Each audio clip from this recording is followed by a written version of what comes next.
Hey, me out to the... Well, it was a long one. My first book didn't come out till I was 44, but I grew up around writers. My grandfather was a newspaper editor in Wisconsin for many years. His wife, my grandmother Mary, was an editor at the University Press at the University of Wisconsin. My mom wrote a book for kids on activities about the ocean and respecting the environment. And my father is a longtime journalist at the Washington Post and has written over a dozen books. But his first book didn't come out until after I had graduated from college. So I didn't grow up with an author in the family, but I grew up reading the Washington Post where he worked, every morning, and his friends that would come to our house were great journalists as well. So writing was always a part of my life. I went to college at Vanderbilt on a sports writing scholarship. So that's what brought me to this university. And, more directly to my books, while I was a college student, I wrote a paper about Perry Wallace, who was the subject of my first book, Strong Inside.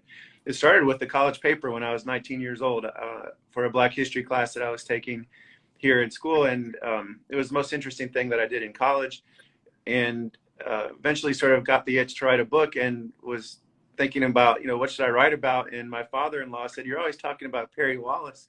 Why not him?" And so I didn't necessarily set out to be an author. I set out to write a book about Perry, and spent 8 years on it, 4 years of research and 4 years of writing, and then adapted it as a book for middle school students. There's a young readers edition. And it was that experience of visiting schools and telling Perry's story that really lit the fire for me to continue writing for young people. And so all my books since then have been geared towards teenagers and younger, and I love that. That's what got you interested in, I mean, I didn't realize that it all started with the story of Perry Wallace. What was it that first got you interested in that? And then from there, maybe we can go on to the other stories that you've chosen to do as a way of kind of telling us some more about what your other books are. Yeah, so for those who don't know, Perry he's like the Jackie Robinson of Southern college sports. He was the first Black basketball player in the SEC, which Vanderbilt is a part of. And he was a student at Vandy in the late 1960s and had an incredibly difficult experience, as you might imagine, integrating an entire league in the Deep South in the 1960s. So as he's playing for Vanderbilt, he's traveling to University of Alabama just a couple of years after George Wallace, was standing in the schoolhouse door there, or traveling to University of Mississippi a couple of years after James Meredith was met by riots when he desegregated that school. But Perry would tell you that the most difficult part of his experience was on his own campus at Vanderbilt, where there may not have been the sort of vocal or violent in-your-face hostility, but it was just as painful and actually more so to be ignored and isolated, every day for 4 years. And so he was a brilliant person in describing what it was like to be a Black teenager, a Black young man at that point in history, and describing the toll that is taken out of pioneers, these people that we look up to for some barrier that they've broken, but what does it really take out of them to be that person, to have to do that themselves? And so that was eye-opening and life-changing experience for me to spend time around him, both with that paper and then have a chance to write that biography. Changed my life. And I just want to jump in and say, for those that haven't read your books, one of the things that is so amazing about it is there's a huge amount of research that goes into it. I mean, you can tell, and all the interviews and references, but it's told in such an engaging way. But you do such a great job of, if there's this one person's story, and yet you really center them in what is happening in the world at that time, but make it very personal. Yeah, that's no, I appreciate you mentioning that. Sometimes, especially in books for kids, nonfiction will get I think a bad rap as being boring, or Right. if it's history related, that it's boring. It's just going to be names and dates and be pretty dry. And first of all, I think it's false. I think there's a lot of interesting nonfiction, but I definitely don't want to encourage that misperception. So for me, I want to, and this was advice that I got from my father, was to use the particular to illustrate the universal, so you're using one person's story to tell a bigger story about human nature or about society. And so that's what I'm trying to do. And I always try to place the story in the context of the place and the times that these characters existed, so that whether you're a sports fan or not, it really doesn't matter. It's just hopefully it's just an interesting human interest story that illuminates a point in time and a social issue that was, was relevant then, but also now. I want readers to see those connections. I don't draw them directly, but it's pretty easy to read a book about the racism that Perry Wallace encountered, and then, place that into what's happening around the country today, Or my second book, Games of Deception, is about the first U.S. men's Olympic basketball team at the 1936 Olympics in Nazi Germany. So that's a book that's about basketball, but it's also about anti-Semitism and about fascism, about the early days of fascism before World War II that students often don't read about quite as much. And unfortunately, there's been a lot of easy connections to make between the state of Germany and even the United States at that point in the 1930s and what's happening in the country right now. My third book is called Singled Out. It's a biography of Glenn Burke, who was the first openly gay Major League Baseball player in the late 1970s. Yeah, you're holding it up there. And again, so reading about homophobia and the gay rights movement in the 70s and the backlash to that movement, clear parallels to events that are happening in the country now and legislation in certain states, like Florida, that don't say gay legislation in schools, or here in Tennessee, where there are so many anti-LGBT bills in the legislature this year. They called it the slate of hate, so again, easy connections to make. My book that comes out in September is called Inaugural Ballers, and it's the story of the first U.S. women's Olympic basketball team, which played at the 1976 Olympics in Montreal. And so that book is set in the context of the women's rights movement of the early 70s, mid 70s, and the obstacles and the unfair barriers that these women athletes had to overcome to even just to play. And I think, again, easy to see the disparities and the inequities between men's and women's sports in the country right now. There was a landmark announcement just last week that the women's national soccer team would receive the same pay as the men's team. In the NCAA women's basketball tournament last year, there was, video going around of showing the piddly little weight room that the women were given compared to the men's weight room, and the food that they received, the gear that they received, and just how inequitable that was. So stories that are taking place in the past but are relevant today. Yeah, and that kind of leads me to one of my questions was about, you said you aimed your books at young readers, and most of them are born decades after these stories took place. And yet, like you said, they're so relevant. Why do you think it is so important for young readers to know these stories? Because many of them, maybe they would have never heard of Perry Wallace or Glenn Burke. Mm-hmm. Why did you choose to write about them?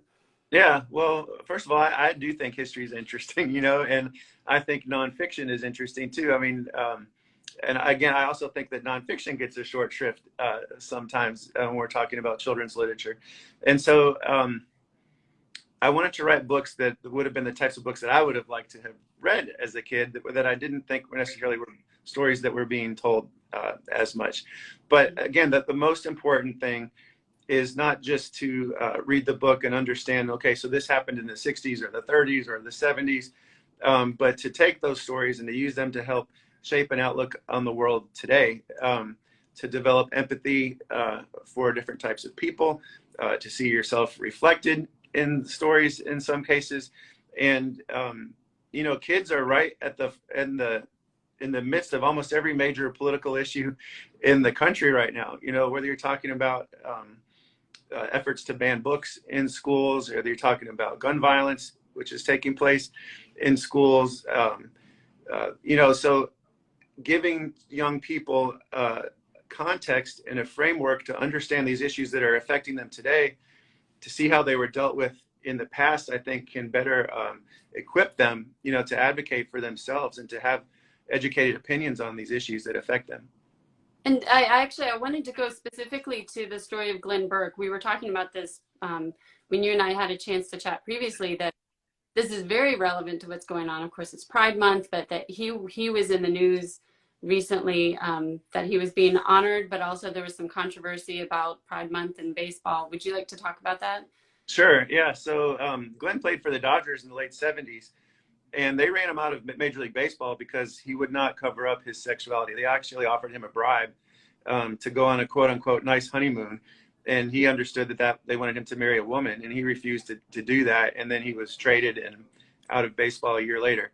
And in the decades since the late 70s, they've never once, the Dodgers, mentioned him on their website, tweeted about him, honored him during Pride Month. They had nothing to do with Glenn Burke until last week, where his brother was asked to throw out the first pitch at the Dodgers game. And so this was an important step in the right direction for the Dodgers to acknowledge that maybe they didn't handle things well back in the 70s, but that they could be a credible voice on the issue of how baseball treats gay fans, gay players, because they have this experience.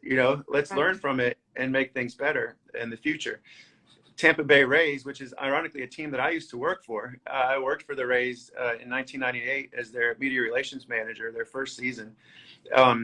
They, as a team, decided to wear special jerseys and caps on their Pride Night, or at least they were supposed to.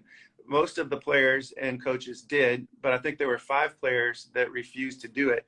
One of them gave an interview saying that it was for religious reasons, And so I just thought that the idea that if you're using religion to justify discriminating or denigrating a marginalized group of people, it's not a valid excuse, and I was really disappointed in the fact that there were these players that refused to wear a simple cap to show that they had the backs of there may be closeted gay players on the Rays, just like Glenn Burke was for the Dodgers. Or the young fans out there, gay fans of the Rays, maybe a teenager who sees a player that's not even willing to support them by wearing that cap, how damaging that would be. And on the flip side, how inspiring it would be to see these players out on the field saying that they respected you. So it's an interesting issue that is still prevalent in baseball today. There has not been an openly gay player in the major leagues since Glenn's time. We have seen that in football and basketball and in women's sports, quite a bit, but men's sports have lagged behind because of homophobia in this country. Yeah, and you've talked about how, I know in the book about Glenn Burke, that in a lot of ways there was the stereotype that they wouldn't want to play sports, that gay men wouldn't play sports, because they didn't fit the idea of what, an athlete would be like, and which was one of the things that the stereotypes he helped break down. But what is it about sports that it really helps us, I don't know, gives us that great lens to look at social issues? I mean, obviously you were a sports fan, which I'm sure helped you pick these issues and pick these stories, but it does seem to be something about sports that really helps, I don't know, bring out these issues, because, in some ways, like you said, it kind of brings out a lot of the prejudices we have, because we have these idea of who's the ideal athlete. But at the same time, when people are working so closely together and there's such an emphasis on skill, obvious skill, that sometimes that can help break down barriers. What is it about this area that makes it such a great for investigation?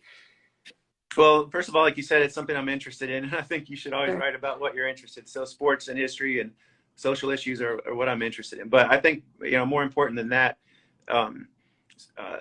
sports is accessible. Whether someone considers themselves a big sports fan or not, at least they tend to have some knowledge of what's going on, right, in the sports world. And I think especially for young people, to see a book with a basketball player on the cover or a baseball player on the cover might grab their attention, especially a kid maybe that doesn't hang out in the library too often. They might pick up that book, and then they're brought into a story that's about a lot more than just sports. The other thing I'd say is all of the issues that really matter in life are played out in sports, because athletes are just people too, and oftentimes because they're looked up to as an athlete, the discrimination or the inequities that they face seem all the more glaring, you know, and unfair and disappointing, unjust. How can this person that's being cheered by 100,000 people in the football stadium, you know, or by 20,000 people in the basketball arena, you know, still be facing these issues? And so it causes a young person to be interested in digging deeper into that story, and then to realize, you know, these same issues are affecting a lot of people who don't have that platform, don't have that visibility that as an athlete does. Right. And all of your books really have this social justice element to them. What is it about that why was that important to you to write these books with that kind of, I mean, you could have just written any kind of sports story. Why do you actively seek out these stories? Okay. Yeah. I mean, I wanted to do something that had a little bit more social significance than just writing about exciting games or big comebacks, you know, or a player who overcame an injury, but sports stories that illuminate important issues that affect everybody, you know. And I think right now, as you see democracy like in peril, as you see racism on the rise, unlike anything I've seen in my lifetime, as you see attacks on gay students and gay people of all ages around the country, the January 6th hearings about to start this week. There are so many critical issues facing the country and facing all of us right now that I feel like everybody needs to do their part, you know, to try to make things right in the world that we're leaving to our children and to their children. And so some people will run for office, and some people will blog about diverse books, you know, and some people will work for a nonprofit or for a candidate. For me, what I feel like I can do is to tell these stories that address these issues through something that interests me and that I think will interest a lot of young people, and that's sports. Yeah, and like you said, there are so many kids who maybe wouldn't pick up a book about, if you just said this is a book about race in the 60s, maybe they wouldn't, but if it's a basketball story, like, that's more interesting because it is so relatable. But I just wanted to wrap up with, what are you working on now? Do you have something in the works?